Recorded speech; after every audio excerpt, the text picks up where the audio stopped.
Танымал имам, дінтанушы, теолог, психолог Нұрлан Байжігітұлы әйелімен қалай танысқанын айтып берді. Алғашқы бағдарламасында жұбайына неше кездесуден кейін үйленгенін баяндады.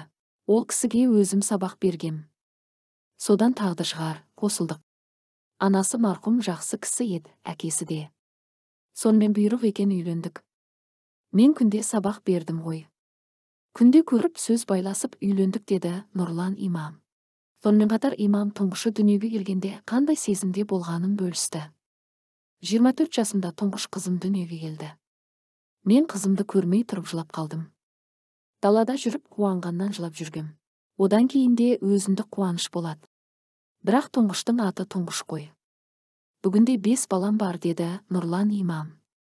Естеріңізге сала кетейік, Нұрлан имам осыған дейін Астанадағы мешітке бас имам боп тағайындалғанын айтып, көпшіліктен сүйінші сұраған болатын.